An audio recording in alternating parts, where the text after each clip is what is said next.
Okay, in part 3, we're looking at conductors and insulators and superconductors and about charging and charge polarization. And we'll do those demos, which I skipped before. Okay, so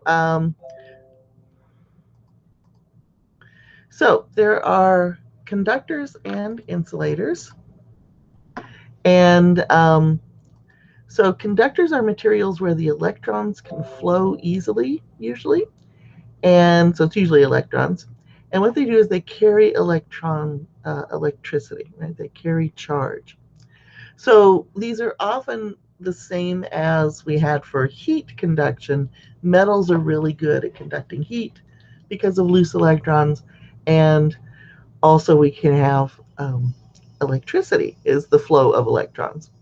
But it doesn't have to be electrons that move. It could be in a solution, like an acid, that there are positive charges that are carrying the current. So anyway, so it can be both positives and negative charges that flow. Now, insulators have tightly bound electrons, like rubber. So what happens is they can't carry a charge. So glass, rubber, a lot of materials are insulators. They do not have a free flow of electrons.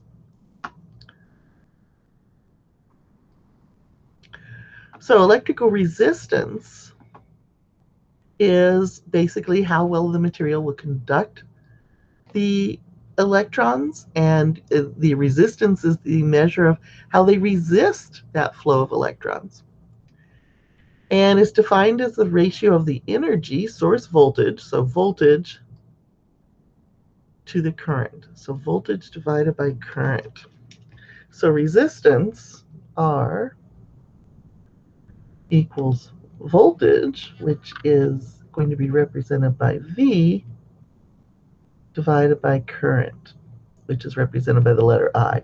And we'll be getting back to this more later, but this is actually what's known as Ohm's law. And so anyway, because he came up with this idea, the unit of resistance is named for Mr. Ohm. And the thing is, he has a really cool name, Ohm, but it does start with an O. And you can't really use O as a unit because it would look like a 0, right? So instead, the symbol that's used is the omega. Okay, so if I say something is 90 ohms, then I would put 90 omega.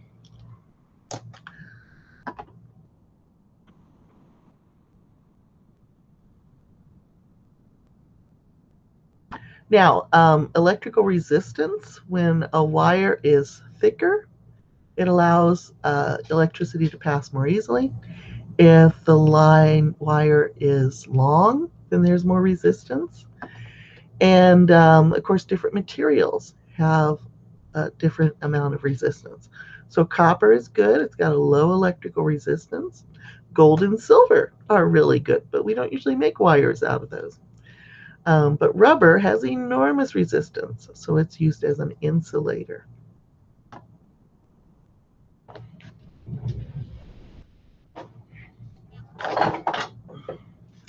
This object is a glass insulator that is put on telephone poles, or used to be. These are collectibles now, often. But the wires would rest in here in this notch. And these would keep the wires from, being right on the wood and things like that of an electric pole. And so people collect them because they're beautiful as well as functional. Okay, so for temperature, that affects it also. If there's a higher temperature, the atoms are moving around more, then that increases resistance. So lower temperatures bring less resistance. And so we'll talk about that, I think, in the next chapter when we talk about superconductors. Now, if you're ever out buying wire for a project, the thinner the wire is, the higher the number, amazingly. So like you might use a 20 for your circuit board, but if you're wiring up a house, you're going to want something more like a 14. So smaller numbers are thicker wires. And there is a mathematical reason for that. You can look it up online. I always forget what it is. Okay.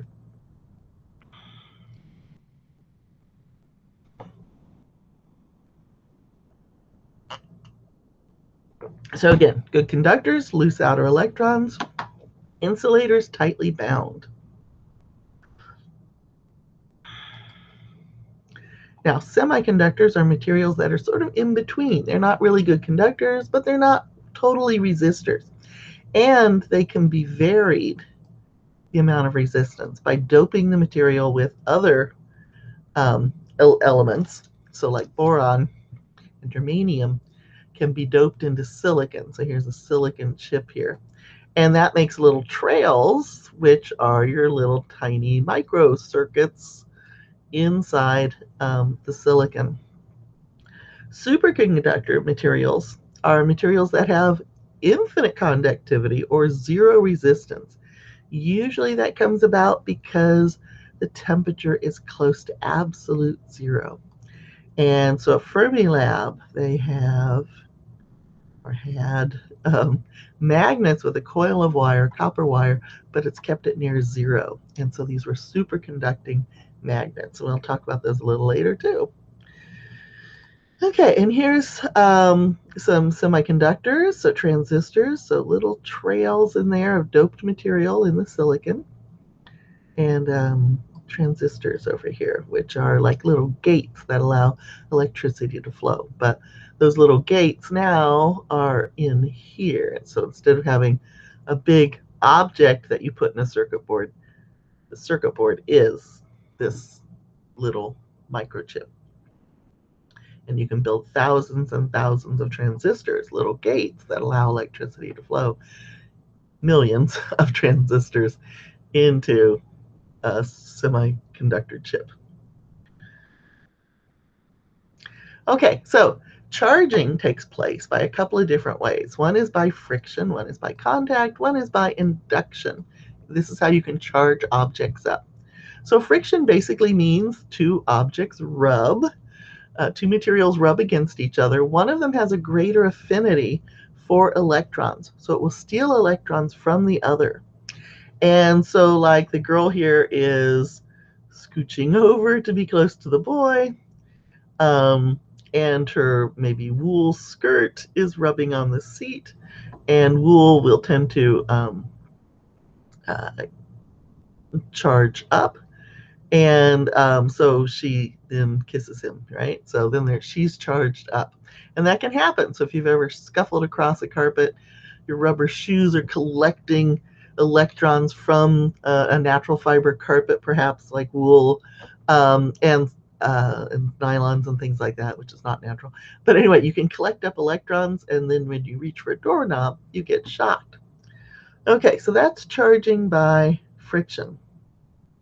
Now, the idea with charge is there is a law of conservation of charge. So charge, the total amount remains the same. Sorry.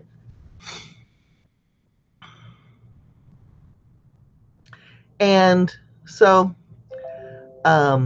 what happens is the electrons just get transferred from one material to another. So here we've got some fur and rubbing a rubber rod. The thing is that rubber has a greater affinity for electrons than the fur. So the rod becomes negatively charged. And so what happens to the fur? Well, since it lost some electrons, it now becomes positively charged, right? Now, we said that electrons couldn't move easily in rubber, and that's true. But they can rest on the surface of the rubber.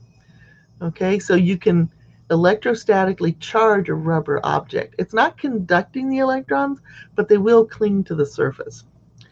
All right, so even though it's an insulator, you can charge it up. Okay, so let's do a demo with that.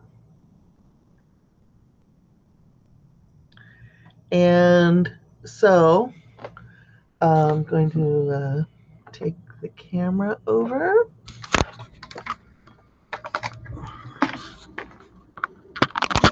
I'll do a couple of demos over here.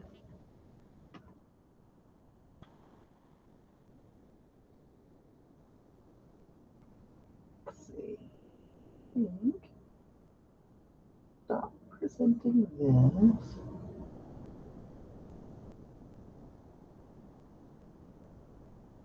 Okay, well, I guess you can see this now, I hope. Still recording. Yep, okay. All right, so you should be able to see some objects over here. So let's jump a little higher.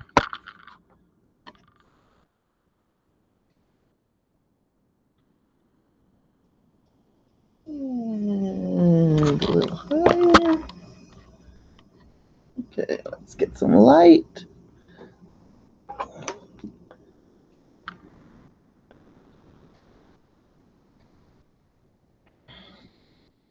Okay, so one thing I've got here is what's called a Windhurst machine. And a Windhurst machine works by rubbing, but it works by these charge plates. There's a handle down here, and when I rotate the handle, there are some little metal brushes that brush against these plates, and they collect up charge. So this is like charging by friction somewhat. Okay, there's also a charging by induction situation here. So this is charging up right now, but what's it charging up? Well, it's charging up these two metal spheres here. And so since I've got some charge now, probably, yep, when they get close, they go. Okay, so there was a little bit of a, okay, so there are some, let's see, how can I make you see that?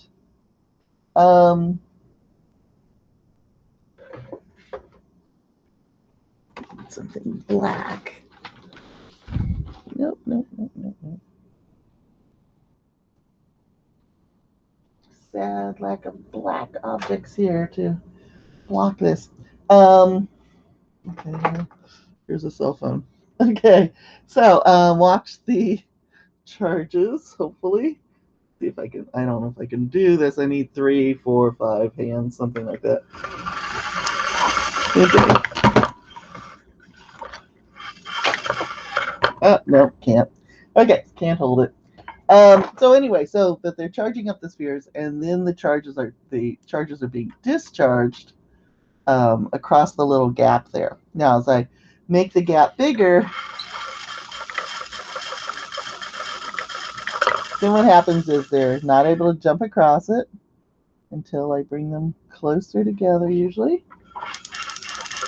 I can hear them jumping across, and I can smell the ozone being produced there. Now, I can discharge these by making them go into contact with each other. And what I'm going to do now is put some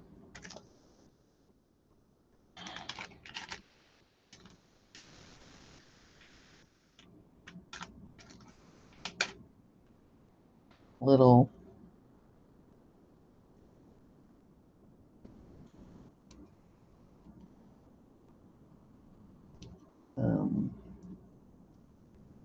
little pith balls, they're called. And what they're going to do is they are going to get charged also. We're going to see if we can get some repelling action here, because one of these spheres will be positive and one will be negative. So actually, we're going to get some attractive action here. Okay, so when I start charging this up now, oh, you can see they're attracted to each other, right? So I'm going to make them go a little further apart. All right, you can see that they're being affected. And they are attracted to each other. One is positive, one is negative.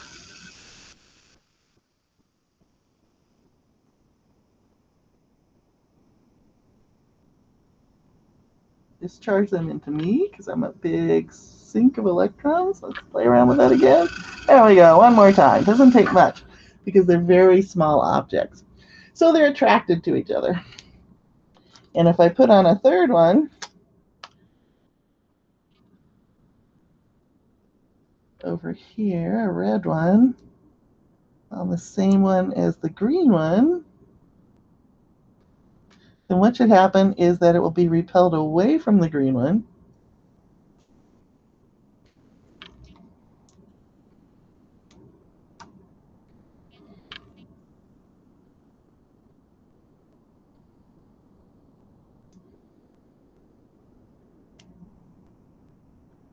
Okay, so let's see what happens. Yep, see, oh, no.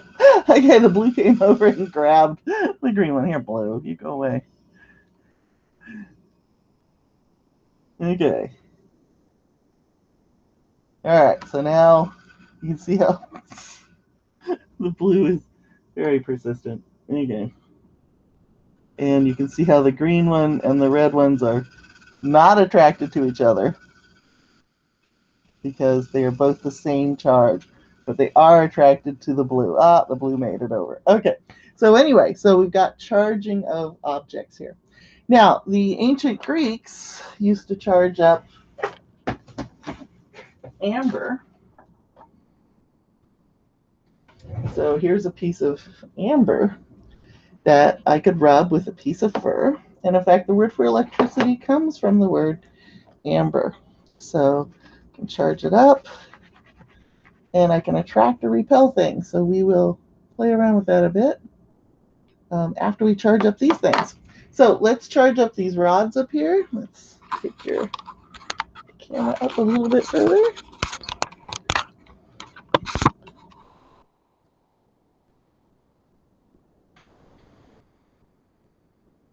Suppose I could bring the rods lower.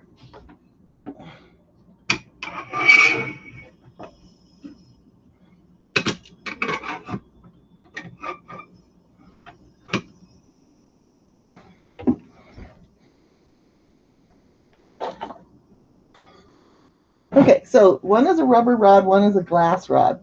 And I'm going to charge them up with different materials. Rubber rods can be charged up with fur. And they steal electrons, become positively charged.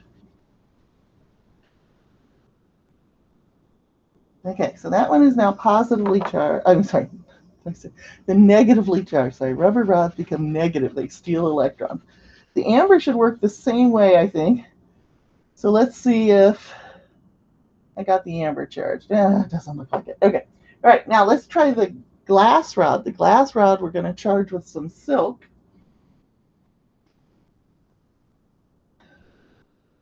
And that should make it positively charged. Okay, so the rubber should be negative. The glass should be positive. Now, whether this will work often depends on the weather, because these are heavier objects, but they should be repelled away from each other. But we're also going to charge up a balloon just by rubbing it on our head. Okay, and now I should be able to affect the black rod. You can see that not touching with the balloon, I'm able to make it rotate away, whereas the glass rod is attracted to the balloon. So you can see perhaps it's following the balloon because it's a negative charge and a positive charge. But the rubber is repelled, so I should be able to make it change its direction without actually touching it because it's being repelled away from the balloon.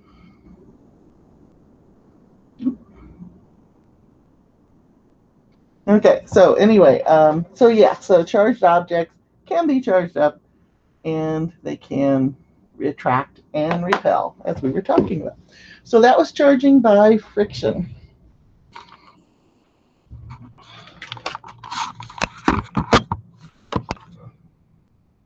Okay, so let's go back and look more at the chapter.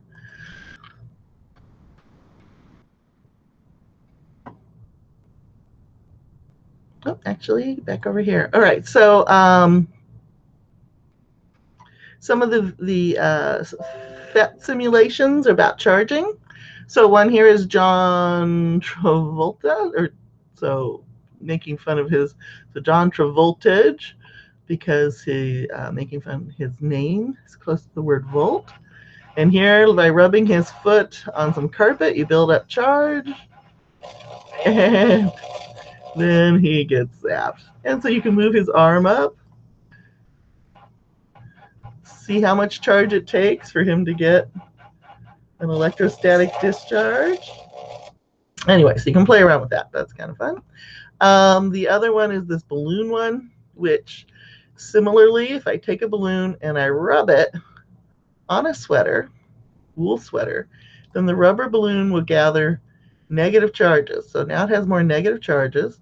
The sweater is left positive. So the balloon is attracted to the sweater. There's also a wall here, and you can see what happens as the balloon comes close to the wall. So we're going to talk about that. And you can see how it clings to the wall. So you rub a balloon on your head, and then it will stick to a wall. The reason is that it repels negative charges on the wall, leaving positive charges in a narrow band, okay, that it's attracted to. Anyway, so you can play around with this, and that's kind of fun. You can reset. You can have two balloons to see what happens, and you can get rid of the wall so that you can play around just with the balloons and the sweater, and so on. Anyway, so yeah, so something else to play with just to enjoy electricity. All right, let's get back to the lecture. Okay, so need to stop presenting and present.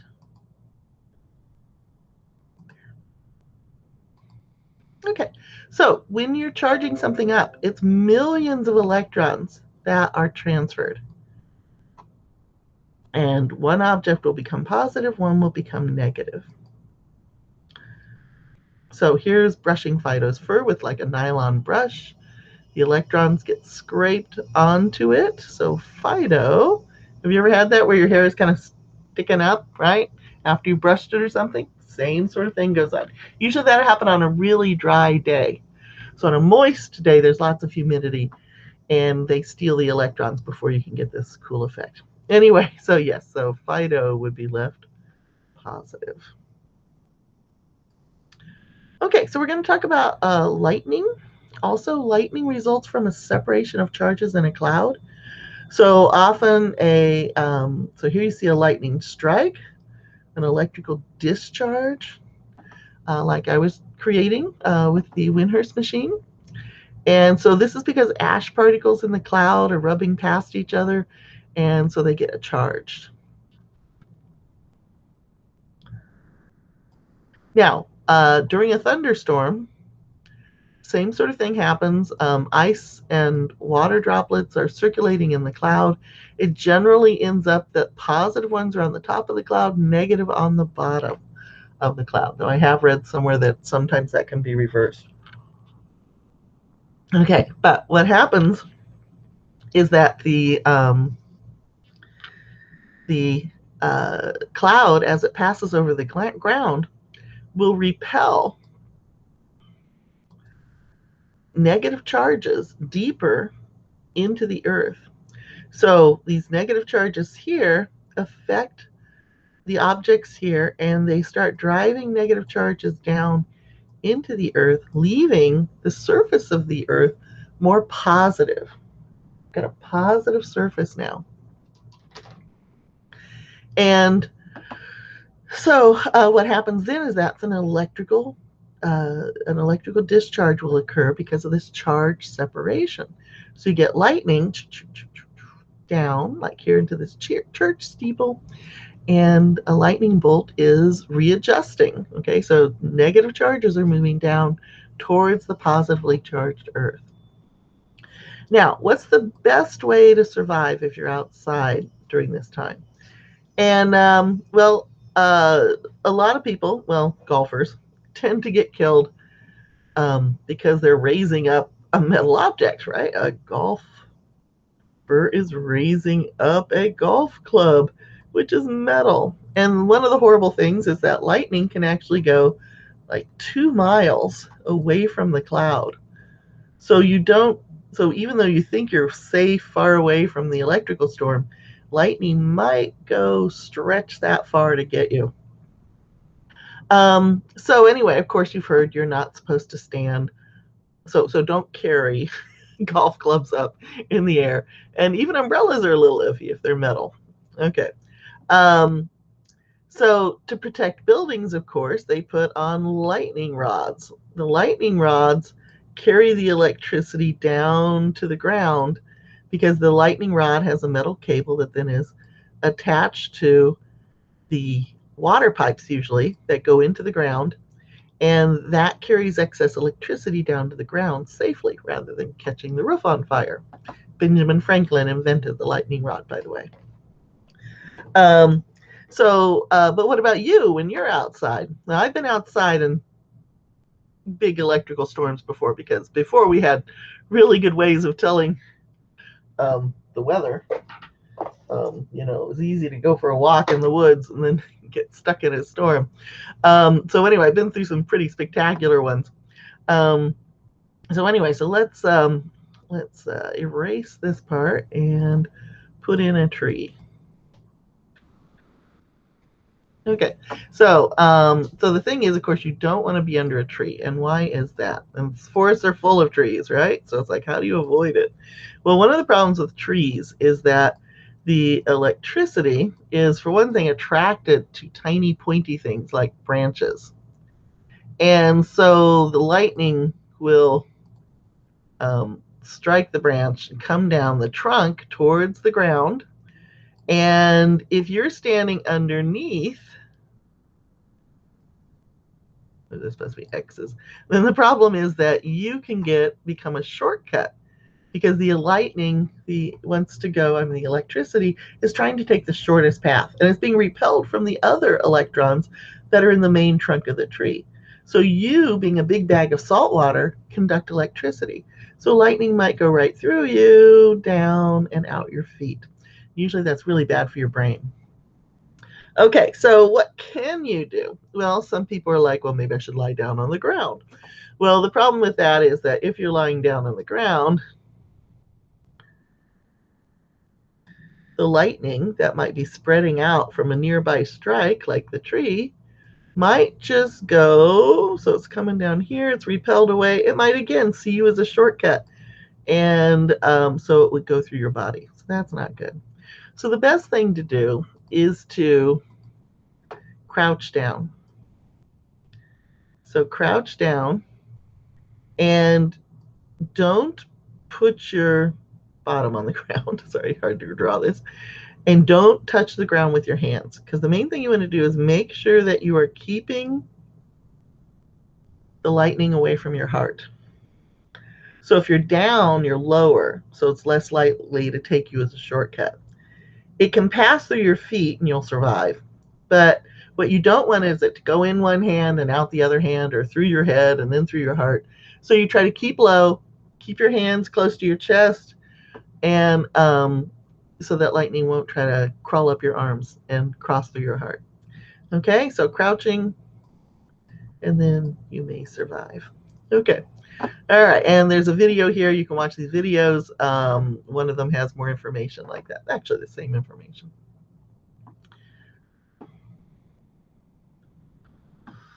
Okay, so anyway, so lightning rods. So we don't usually use just one big one. There are usually lots of little ones located around, like our college, and they're all bound together by cables.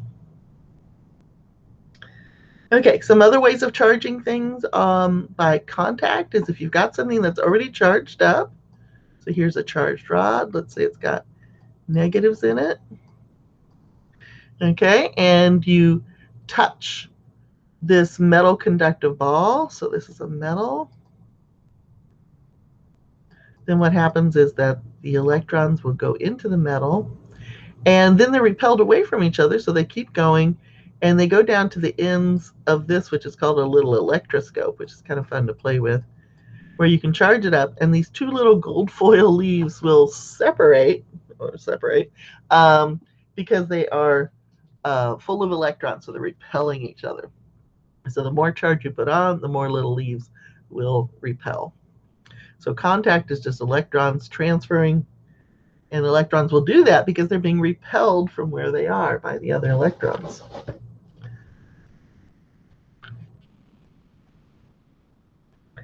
Charging by induction is where you don't actually touch the charged object to the thing that you want to charge, but you induce it by forcing it, inducing, forcing, but not actually contact. So here we have two charged spheres, and this hand is bringing a negatively charged rod close to these two metal spheres, which are in contact with each other. That electrically charged rod will repel the electrons from sphere A, so they cross over to sphere B. Now you can push these apart, and now you have two charged spheres. One is positive, one is negative. So remember this when we look at your electrostatics lab. At one point I asked you, how is the person charging this sphere? Okay, so you got to pay attention because there's charging by induction going on, and there's also, let's see, there should be another picture, I think. Yeah, something like this going on. So a negative rod is brought close, so this is induction also. The finger is put on there so that the negative charges travel away. It gives them a path to get out. And that leaves the object positive. So remember this for your lab. So they never actually had to touch to make a positively charged sphere. Okay, so that's the end. Ooh, where is it? No, it's not. Okay, charge polarization. We were looking at the balloon on the sweater thing earlier, and I said, oh, look at the balloon on the wall. Polarization is the idea that you move the centers of charge by repelling. So let's say there's a balloon over here that's full of negative charges. It has it on its surface. What would happen is that charged balloon would repel the electrons in this atom or molecule to move a little over.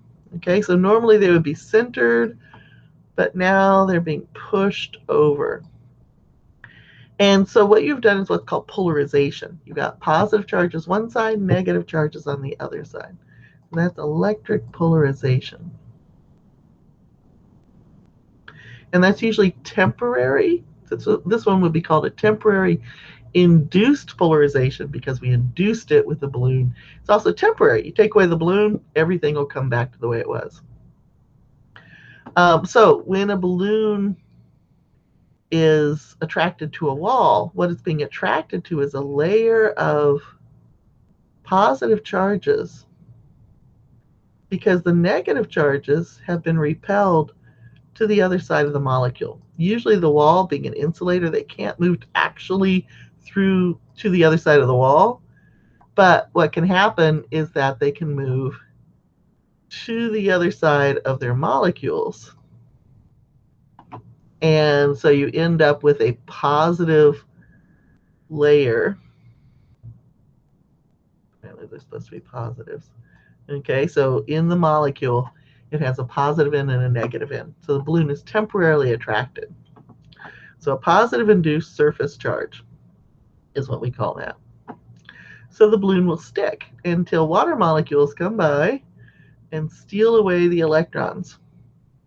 And so this is what the Greeks used to play with. By charging up some amber, they could pick up little pieces of paper, because when they charged up, you charge up a material and bring it close to tiny little piece of paper, it'll induce a surface charge. That's the opposite charge, and then it will be attracted, right?